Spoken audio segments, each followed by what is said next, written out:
Hello friends, మనం ముందుగా దొండకాయల్ని ఉప్పేసి ముందుగానే నానబెట్టుకున్న నేను తర్వాత ఇలా కట్ చేసుకున్న ఆనియన్, టమాటో, దొండకాయని తర్వాత కడాయి పెట్టి ఆయిల్ వేసి అందులో ఆనియన్ వేసి అల్లం వెల్లుల్లి పేస్ట్ వేసి బాగా ఫ్రై చేసుకున్నానండి.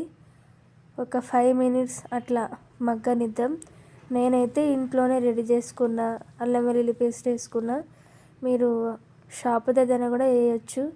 తర్వాత బాగా ఫ్రై అయ్యాక ఇట్లా దొండకాయలు వేసానండి. దొండకాయలు వేసి కలిపి ఒక 2 minutes ఆయిల్ అట్లనే మగ్గనిద్దాం మూత పెట్టి ఫ్రెండ్స్ ఇప్పుడు తీసి చూద్దాం, కొంచెం వేగినట్టుంది. అయితే మనం దీన్ని కొంచెం కలుపుకుందాము.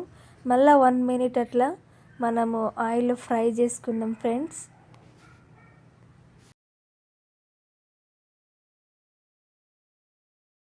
యథావిధిగా ఎట్లా నేను కలిపి మూత పెట్టుకొని మళ్ళీ ఉడికించుకుంటున్నాను ఒక 1 minute.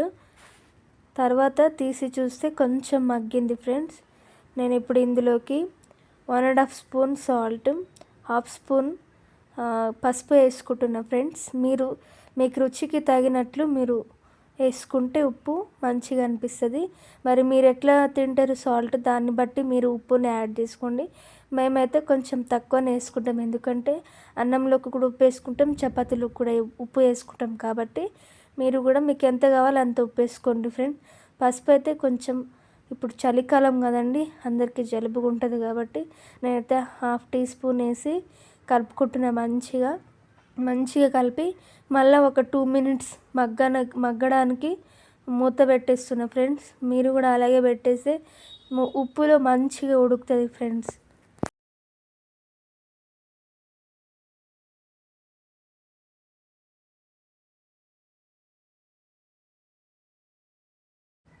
తర్వాత మూత తీసి మళ్ళీ చూస్తే మంచిగా ఉడికింది ఫ్రెండ్స్. నేనైతే టమోటా యాడ్ చేసి క్లిప్ అయితే అది స్కిప్ అయిపోయింది ఫ్రెండ్స్, సారీ. దీని తర్వాత మనం టొమాటో వేసుకొని మంచిగా కలుపుకొని మళ్ళీ దాన్ని మూత మూసి ఒక 2 minutes నేను ఉడికించుకుంటున్నా ఫ్రెండ్స్. మళ్ళీ తీసి చూస్తే మంచిగా ఉడికింది ఫ్రెండ్స్. మళ్ళీ నేను దాన్ని కలిపి మళ్ళీ 2 minutes అట్లనే ఉడికించుకుంటున్నాను కలుపుకుంటూనే.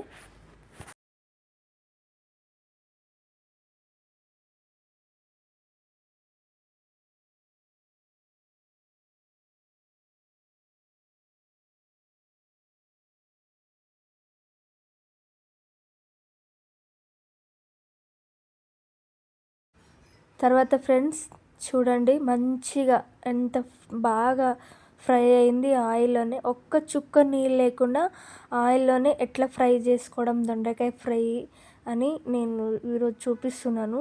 మళ్ళీ అది మంచిగా అయిన తర్వాత నేనైతే 1.5 spoon వాడతా కారం పొడి, ఎందుకంటే చూడడానికి ఎర్రగా ఉంది కాబట్టి. కానీ కారం అంతా ఉండదు, మీకు ఎంత అనిపిస్తుంది అంత మీరు వేసుకోండి ఫ్రెండ్స్. మీకు ఎట్లా కారం తింటారో దాన్ని బట్టి మీరు కారం యాడ్ చేసుకోండి ఫ్రెండ్స్. నేనైతే 1.5 spoon యాడ్ చేసుకొని కలిపేసి ఒక 2 minutes మళ్ళీ మగ్గనికి పెట్టేస్తున్నా ఫ్రెండ్స్ నేను. అది మంచిగా ఆయిల్ ఫ్రై అయ్యి పైన ఆయిల్ తేలుతుంది ఫ్రెండ్స్. అప్పుడు ఈ యొక్క ఫ్రై మంచిగా ఉడికినట్టు, ముక్కలకు కూడా మంచిగా కారం ఉప్పు పట్టినట్టు ఫ్రెండ్స్. మళ్ళీ మనం మూత పెట్టేసి మళ్ళీ ఉడికించుకుందాం 2 minutes ఫ్రెండ్స్.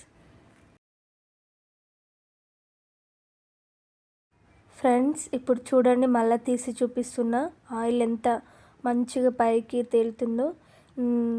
చూడండి ఫ్రెండ్స్, అయిపోయింది, రెడీ అయిపోయింది కర్రీ. ఇప్పుడు ఇట్లా ఒక 2 minutes ఇట్లా కలిపేసి స్టవ్ ఆఫ్ చేసేసుకుందాం ఫ్రెండ్స్. ఇప్పుడైతే నేను ఓన్లీ ఆయిల్ తోటి ఎట్లా ఫ్రై చేసుకోవాలని చూపించినాను. నెక్స్ట్ వీడియోలో మరి కొంతమంది వాటర్ వేసుకొని కుక్ చేసుకుంటారు, అట్లా వీడియో కూడా పెడతాను friends. Thanks for watching. Subscribe my channel friends.